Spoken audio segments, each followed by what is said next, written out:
Amen po. Salamat po, Ma'am Annalyn. Salamat, Ma'am Andrea. Salamat din po sa bawat isa.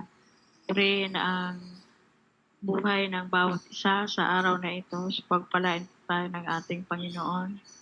At tama po yun. So ngayon po, at bago po tayo darako sa pag-aaral ng salita ng Diyos, nais ko pong manalangin. Yes, Lord. Hallelujah. Glorify your name. Hallelujah. Jesus, worship you, Lord. Amang banal, sa pangalan po ni Jesus, marami pong salamat, Panginoon, sa araw na ito. Marami pong salamat, Panginoon, sapagkat ginising mo kaming muli upang kami magkaroon ng panibagong buhay na nagmumula sa iyo, Panginoon. Marami pong salamat sa kabutihan, sa katapatan mo at pagmamahal mo sa bawat isa. Marami pong salamat, Panginoon. Hindi namin kayang suklian ang kabutihan mo sa bawat isa. Maging, Panginoon, sa iyong lingkod. Maging sa mga oras na ito, Lord, dalangin ko, Panginoon, na linisin mo, Panginoon, ang aming mga puso, isip, sa salita at sa gawa para walang balakid, anumang mensahe na ipagkakaloob mo sa mga oras na ito, especially, Panginoon, ang iyong lingkod. Maging, Lord, marami pong salamat sa kapatawaran na ipinagkakaloob mo sa bawat isa. Maging sa mga oras na ito, Lord, ipinagkakatiwala ko lang, Panginoon, sa iyo, Panginoon, ang aking karunungan, kaalaman, na nagmumula sa iyo, Panginoon. Lalong-lalo, Panginoon, ang divine wisdom, knowledge, Panginoon, na nagmumula sa iyo. Balutin mo po, Panginoon, ang banal mong presensya, banal mong espiritu, banal mong kapangyarihan ng iyong lingkod. Maging itago mo ako sa iyong likuran. Ikaw lang, Panginoon, ang siyang maharap, mahayag, at pagpalain mo po, Panginoon. Maging ang bawat isa, pagpalain mo po, Panginoon. Maging, Lord, maibibigkas lang, Panginoon, sa aking mga labi.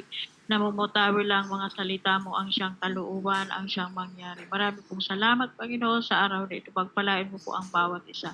Puri ka, Panginoon, luwalating ka, sa lamang ang papuri, pasalamat sa lamang sa tanging pangalan po ni Jesus. Amen. So ngayon po makikita po natin ang chapter na ito sa awit 29 verse 1 to 11 lang po ito, na ito po ay awit ni David. So ito po ay makikita natin, sabi nga, ang tinig ni Yahweh sa gitna ng unos. Sa buhay din po natin, kung titingnan natin, sabi nga nung mga nakaraang araw na mensahe, sabi ko, yung pakikinggan lang po natin yung tinig ng Panginoon, yung boses ng Panginoon na siya lamang. Sabi nga, wag po natin papansinin sa panahon ngayon yung mga nakaka-distract sa buhay natin bilang tayo po ay mga mananampalataya. Kasi nga marami pong hamon sa buhay na mayroon tayo personally dito sa mundong ito. So, nung ito po ay makikita natin, sabi nga, pag boses lang, tinig lang ng Panginoon ang pakikinggan natin, magpapatuloy tayo kahit marami tayong mga pagdadaanan ng mga pagsubok sa buhay. Dahil ito, sabi nga, sa gitna ng unos o bagyo. Kaya po, minsan marami tayong mararanasan ng mga unos sa buhay. So, pero sabi nga, mayroon tayong Diyos na buhay at makapangyarihan sa lahat. Sabi nga nung si Jesus, nung sabi nga yung alam po natin yun lahat sa na kung babasahin natin yung Marcos nung gabing si Jesus ay sabi nga yung mga alagad niya na tatawid sila sa ibayo sabi nga ng Panginoon, iwanan natin ang mga tao at siya ay sumakay sa bangka at tumawid sila sa lawa. Nung panahon yon ay si Jesus ay nakatulog sa ulihan ng bangka. So pero mayroon pong nangyari na nung araw na yon na talagang lumakas ang hangin at ang alon ng tubig ay talagang kung sa ano baga ay sila ay malulunod na. Pero alam niyo po ay si Jesus ay siya po ay wala pong pangamba. Yung kanyang mga alagad ay sabi nga nung panahon na yon, yung gisingin siya ng kanyang mga alagad at sinabi, "Guro, baliwala ba sa inyo kung mapapahama kami?" Yun po ang sabi ng kanyang mga alagad. So, nung nangyari yon, sabi nga ng Panginoon, siya po ay bumangon nung siya ay natutulog, sinaway niya yung hangin at tumigil po yun at tumahimik din po ang dagat, yung mga talagang makakalunod sa kanilang bangka. Pagkatapos nung makita ng kanyang mga alagad, bakit ganito ang nangyayari? Anong klaseng taong ito? Sabi ng kanyang mga alagad. So, ibig sabihin, ano pa yung sabi ng kanyang mga alagad? Pati hangin, pati alon na malulubog na tayo ay sumusunod sa kanya. So, dito po natin makikita na minsan mayroon tayong mga pagsubok sa buhay na dumaranas man tayo ng mga iba't ibang pagsubok, ay talagang sabi nga sa verse 1 ng ating teksto, sabi dito, purihin ninyo si Yahweh, mga likha sa kalangitan, kilalanin ang kanyang lakas at kanyang kaluwalhatian. So kung kilala po natin ang Diyos na pinaglilingkuran natin, anuman ang mga bagyo o unos sa buhay natin, ay alam natin na may solusyon yan. Sabi nga, may mangyayari kung tayo po ay nagtitiwala sa ating Panginoon. Walang imposible. Sabi nga sa ating kwento na nung si Jesus ay natutulog sa hulihan ng bangka at sinabi ng Panginoon, bakit kayo natatakot? Hanggang saan ang sabi nga yung pananampalataya, sabi nga ang bawat isa. Di ba po, bakit tayo matatakot? Kung kilala natin ang Diyos na makapangyarihan, kung kilala natin ang Diyos na siya ay great provider, great master, great powerful, great sovereign, great savior, great healer, kailangan hindi po tayo dapat natatakot sa gitna ng mga unos sa buhay natin. Katulad po nung kaninang testimony ni Pastora Liberty na tayo ay sumusunod sa pamahalaan nung nakaraang burutuhan. Pumunta po ako sa butuhan. Napakaraming tao sa presento namin. Sabi ko, uwi na ako kasi nagugutom na ako. Ang daming pila. Parang ayaw ko na talaga bumuto kasi ang daming pila nakikita ko, parang hindi kumikilos yung tao. Sabi ko, uwi na ako, babalik na lang ako sa hapon. Baka sabi ko, kakaunti na lang. Alam niyo po, pagbalik ko naman doon, mas marami kasi nasira pala yung machine doon sa loob ng binubutuhan ko. So, sabi ko, sabi ko, Lord, gabi na kasi may nakita kong presentong sa Facebook na nagbabarilan. So, sabi ko, Lord, ikaw nang bahala. Sabi ko, ikaw nang bahala na alam ko na hindi mo kami pababayaan. Kasi ang dami pa namin alos na kinonsider yung oras. Umabot po kami ng 9:00 ng gabi. So, purihin ang Diyos dahil nakikita ko po na ang pag-iingat ng Diyos ay nandoon sa mga tao na maraming nagbubutuhan. So, praise the Lord. So, sabi nga ng Panginoon, bakit kayo natatakot? Saan ba ang inyong pananampalataya? Sabi nga, sa verse 1, kilalanin ang kanyang lakas at kanyang kaluwalhatian. Kaya po, kung kilala natin ang Diyos, hindi dapat tayo natatakot. Dahil sabi nga, I am is still confidence. Ang pagtitiwala sa Diyos at pagdanas ng kanyang personal na kabutihan ay kailangan para sa ating pagtatyaga sa pananampalataya. Bilang mga mananampalataya, maaari tayong masupok ng husto. Kaya po, lahat tayo sinusubok, walang exempted na hindi tayo dumaranas ng mga hunos, sabi nga, bagyo sa buhay. Pero sabi nga, ngunit walang makapagdadala sa atin sa kanyang kawalan ng pag-asa at pagkatalo hanggang sabi nga na nakatutok ang ating mga mata sa mga pagsubok. Dapat ang ating mga mata, sabi nga, mata, isip, puso, dapat nakatutok tayo sa presensya ng ating Panginoon. Sabi nga, sa boses, sa tinig ng Panginoon. Dahil sabi nga, tayo po ay magkakaroon ng pag-asa sa ating mga pananampalataya sa gitna ng mga unos sa buhay. Magpatuloy po tayo.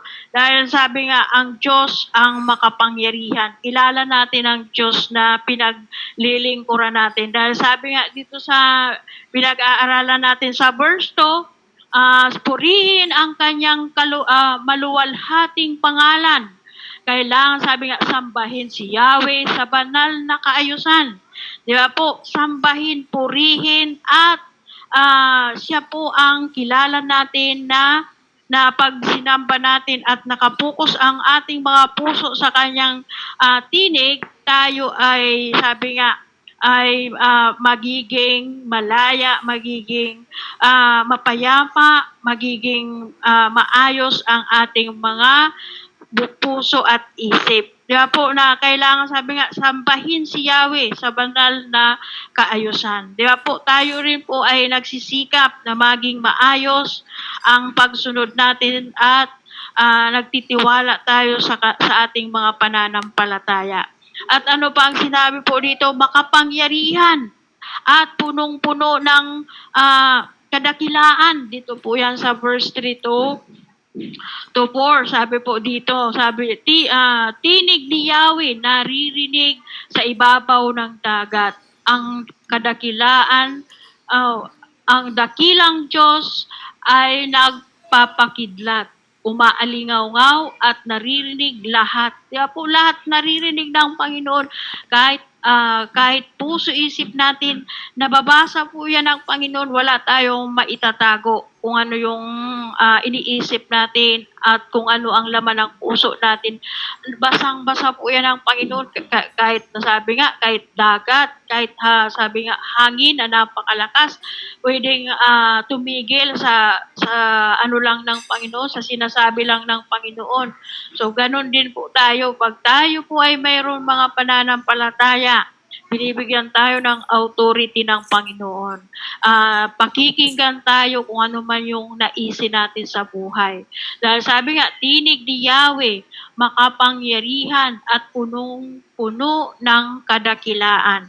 Diba po, punong-puno ng kadakilaan ang kapangyarihan ng Panginoon. Punong-puno tayo ng pagpapala. Hindi po, sabi nga, dumaranas man tayong pagsubok, pag nagpatuloy tayo, hindi tayo nakinig sa boses ng mga makaka-discourage sa atin, tayo po ay sabi nga, makakatanggap tayo ng mga pagpapala mula sa Panginoon. Pero kung sinubok lang tayo, ay bibitiw na tayo sa ating pananampalataya, another naman, uulit naman tayo, bis na makakalampas na tayo, hindi tayo makakalampas kasi nga paulit-ulit lang. Pero kung focus lang, diretso lang, sabi nga, huwag tayong liliko sa kanan at sa kaliwa. Diretso lang tayo sa ating pananampalataya, maski nakakaranas tayo ng mga iba't ibang pagsubok, tayo po ay magtatagumpay.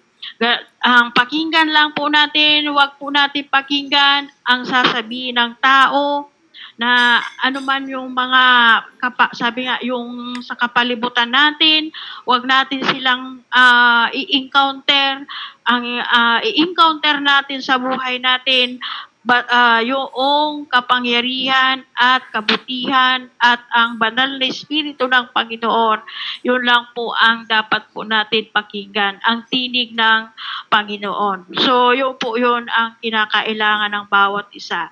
Dahil sabi nga, kayang patigilin lahat ng sasabihin ng Panginoon. Kaya po, maniwala po tayo kung kilala natin ang Diyos, tayo ay manampalataya na walang pagdududa sa kanyang kapangyarihan. So sabi po dito, dahil sa tinig ni Yahweh, so dito po yan sa 7 and 8. So sabi po dito sa 7 and 8 na pinag-aaralan po natin, Dahil sa tinig ni Yahweh, kidlat ay gumuguhit. Kapag siya ay nagsalita, disyertong nayayanig. Inuuga niya pati ang ilang ng Kadis. Kaya po, sa tinig ni Yahweh, mga usay napapaanak at nakakalbo pati ang mga gubat. Di ba po, paniwalaan po natin. Sabi nga, sabi po dito, lahat ng nasa templo, sumisigaw, ang Diyos ay purihin. Kahit na marami po tayong mga pagsubok sa buhay. Kaya ipagkatiwala po natin yan sa Panginoon. Dahil sabi nga, kapag ang Diyos ay nagsasalita, lahat nangyayari dahil siya ay makapangyarihan. Siya ang lumikha ng langit at lupa, pati buhay natin, pati tayo ay pagmamay-ari ng Diyos. Bakit tayo natatakot sa tuwing mayroon tayong mga pagsubok sa buhay? Sabi nga, nasa laman pa tayo, kaya makakaranas pa tayo ng mga iba't ibang pagsubok. Ako nga po, sa totoo lang, ako po ay tumataas din po ang tumataas din po ang BP ko, pero hindi po ako nagme-maintenance na gamot. Gusto akong dali ng anak ko sa doktor, pero ayaw ko. Dahil meron po akong nai-encounter, kapatid ko po, halos marami nang iniinom na gamot. Sabi ko nga, tumawag siya sa akin kagabi. Sabi ko, ipagkatiwala mo na lang sa Diyos ang nararamdaman mo. Kasi sabi ko, marami nang iniinom ka, bakit hanggang ngayon hindi ka pa rin gumagaling? So, ako sabi ko, umiinom na lang akong mga dahon-dahon. Pero, alam niyo po, may minomonitor ko po yung BP ko. Ngayon, normal po siya. Hindi po ako na umiinom ng maintenance. Ayaw ko po mag-inom ng mga synthetic na gamot. Sabi ko nga, ang gamot ko, ang salita ng Diyos, at ang nagbibigay lakas ko ang salita ng Diyos. At sabi ko, ang kapangyarihan ng Diyos, at kilala ko ang Diyos na pinagkakatiwalaan ko. At sabi nga, yung sinasandalan ko. Yun po ang ko kagabi sa nakilala ko. Kasi marami na siyang iniinom na gamot. Yung lalamunan niya, yung boses niya, hindi pa rin gumagaling. Sabi ko, wag ka nang uminom kaya ng iniinom mo. Sabi ko, matagal ka nang umiinom. Ipagkatiwala mo na lang yan sa Diyos. Dahil sabi nga, ang Diyos pa rin ang nakakaalam ng buhay natin. Siya ang nagmamay-ari. Hiram lang po natin sa Diyos ang buhay natin. Dahil siya, sabi nga, siya ang makapangyarihan. Kaya niyang gawin ang lahat ng bagay. Pero tayong mga mananampalataya, lalong-lalo na yung mga taong ginagamit, mga alagad niya, ay binibigyan din po yan ng authority. Sabi nga, sa pamamagitan ng panalangin, kung paano kung paano ang Diyos nagsasalita sa lahat ng nangyayari, ganun din po tayo sa pamamagitan ng ating mga panalangin, ginagamit din po tayo mga kapatid. Kaya sabi nga, huwag po tayong matakot. Anumang mga unos sa buhay natin, ang pakinggan lang po natin ang tinig ng Panginoon at kapangyarihan ng Panginoon kung paano siya kumikilos sa buhay natin. Dahil sabi nga, kayang gawin ang lahat ng bagay na hindi natin kayang gawin. Kaya po, kaya minsan, sa buhay, sabi nga, nagiging posible sa atin, pero sa Diyos, walang imposible. Diba po? Minsan, yun po ang po natin. Dahil sabi nga, kaya ang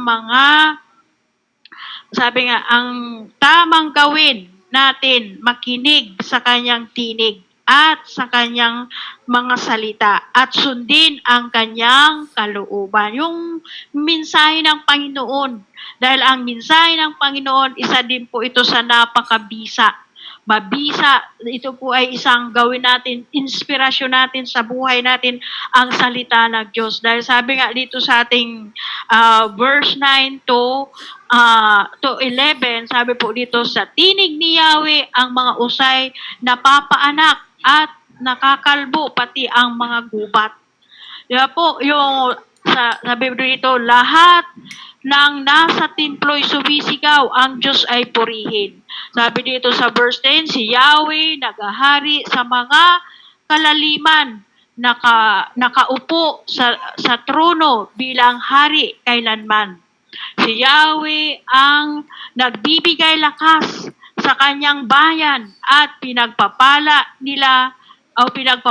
sila ng mapayapang buhay. Di ba po, mapayapa at pinagpapala tayo.